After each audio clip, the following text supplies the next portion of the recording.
Hey, it's Lee from MyProductiveMac, here to show you a really cool feature with Anybox, the Bookmark Manager that, since I discovered it, has taken center stage in my workflows. And why is that? Well, it's a bookmark manager that doesn't just link to browser bookmarks like web pages, it can link to files as well, or anything on your Mac that uses a URL scheme, meaning links to elements within apps is entirely possible. It's cross-platform, it's easy to search and get your stuff out, and the feature that we're going to cover today is the Anydock, which is a floating bookmark bar that sits on your desktop.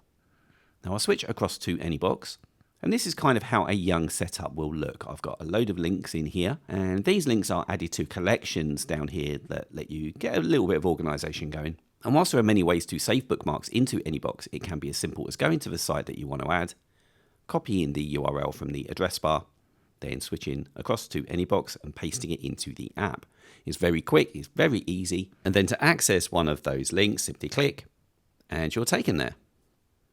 Now there are a couple of ways to enable the Anydock. You can come up to View, then click on Show Anydock, and you can see it floating over the top of your windows. It is persistent, meaning it's always going to be on show, and your default profile here has these 5 links assigned to it. Now if I come back, you'll see down here that the keyboard shortcut is Option Command K. So if I come away and then key that in, it hides and then shows it.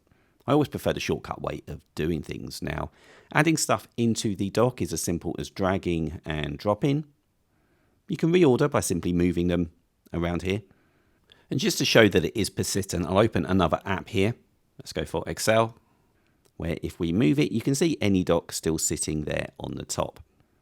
Okay, let's close and click on our settings cog here, where at the top, you can see that we are in the default favorites profile now. One of the cool features with Anydock is that you can set up different profiles for different use cases. So I'll click New Anydock Profile here. We'll call it Tech. And our new profile is, of course, empty. There's nothing in there. So you can drag stuff in one at a time, or you can bulk select items and then drag them all in instead. Much quicker. So it doesn't matter where you are in Anybox or indeed in any app on macOS, your dock will be there and you can click on a link to get taken to that site or file. And it will always open in a new tab. It doesn't overwrite the existing one. Then to change profiles, simply click on the cog and select the profile that you want to switch to. Now, as Anybox can store links from pretty much any location, I use it in my project management role for linking to Teams files, although this does of course work with pretty much any cloud storage files like Dropbox ones, or indeed files that you can link to on macOS in applications like DevonThink. So I click on the ellipses here in Teams, then come down to Copy Link, and then click Copy. Now I'll close that and switch across to Anybox again. I'll come down here to my work links collection and paste it in. Now sometimes when you paste in links, you need to play around with the metadata to change the title to something more appropriate. And that's easy to do. Just right click, go to Edit Link Metadata, and then change the title. And there is my link to the accounts file in Teams. In fact, I just paused there and added a link to the other Teams file that was there as well as my website. Now I've created a new Anydock profile because this is the profile that I want to use whenever I'm chairing a meeting and I want to have all of my links at hand that I may need. So I'll drag this one up.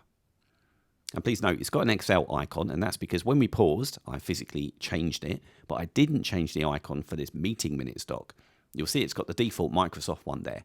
So to show you how to change it is easy. You just need to right click, change link icon. Then you do need to have a Finder window open. And there it is. I'm just going to drag the icon that I want in place. Then close this, click Save, and the icon's updated. Now I'll just drag my last link up. And whenever I chair a meeting now, I'm going to switch to this profile to have all of my links available. And it's not too obtrusive on the screen. I can click. And because this is a Teams file, it opens up using the browser version of Word. A couple of small bits to close now.